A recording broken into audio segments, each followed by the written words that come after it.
Hello and welcome back to Goodship. It's Jed, your trusted cruise ship travel guide, and today we're taking a look at the Carnival Splendor after her dry dock and refit. In August of 2024, the ship received some much needed TLC with a 2-week dry dock in Singapore. Carnival Splendor now sports its slick new red and blue livery to match the rest of the Carnival fleet. Recently, I had the opportunity to sail on Splendor on a 3-night cruise from Sydney and check out some of these updates firsthand. Stick around to find out what other changes have also taken place on board this much loved ship.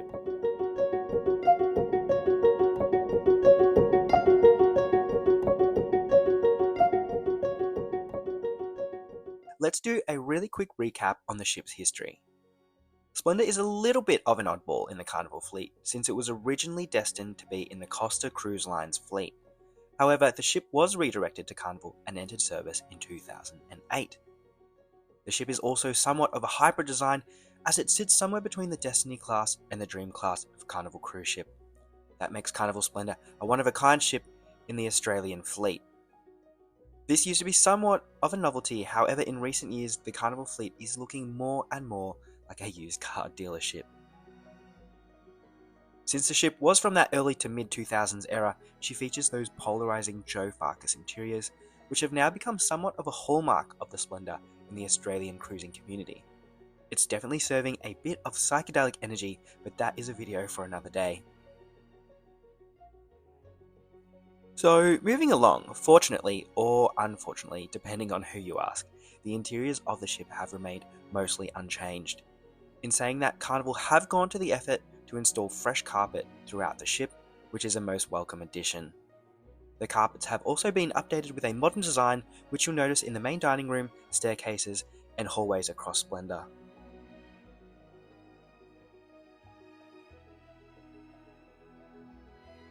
The cabins now also benefit from updated side tables, which feature these lovely new light fixtures and USB-A and USB-C charging. Look at how cute these are. This is perfect for families or anyone traveling with lots of gadgets. And speaking of lots of gadgets, if you're on Instagram, feel free to head on over to the Goodship Instagram and give me a follow. It's the best way to keep up to date with Goodship and get in touch with me directly. Now, aesthetically, the biggest change you will see is the application of the new Carnival livery and also completely refreshed balconies. You'll also notice a homage to the P&O Australia brand as Carnival prepares to merge the P&O fleet into the Australian operations in early 2025. I think this little Southern Cross stamp is very cute and certainly a nice way to recognise the history of P&O in the Australian market.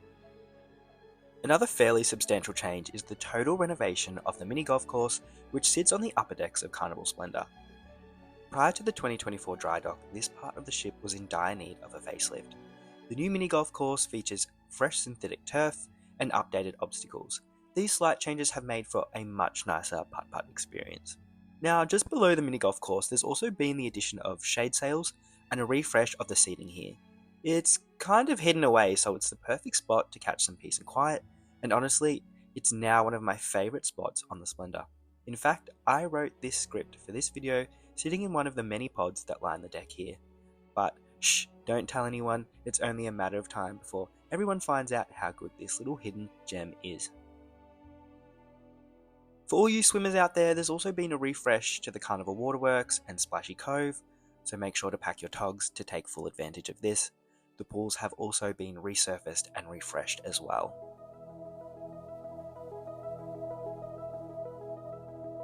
For our fitness friends, you'll also enjoy a slightly refreshed running track and basketball court. There's also brand new gym equipment, which is exciting for anyone who enjoys a sneaky gym sesh on holidays.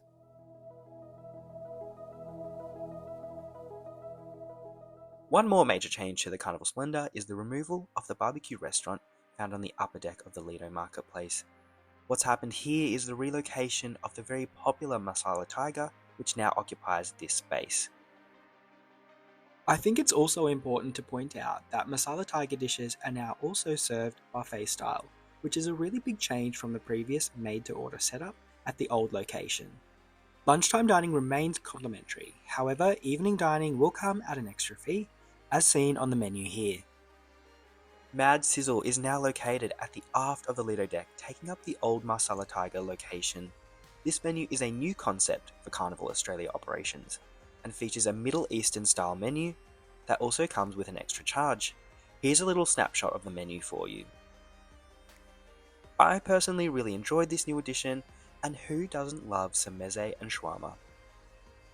Along with Mad Sizzle being a new venue on board, there's also been a variety of menu changes that can be found at Fahrenheit 555 and the deli. These enhancements include a chicken schnitty sandwich, banh mi, and New Zealand pink snapper at the steakhouse.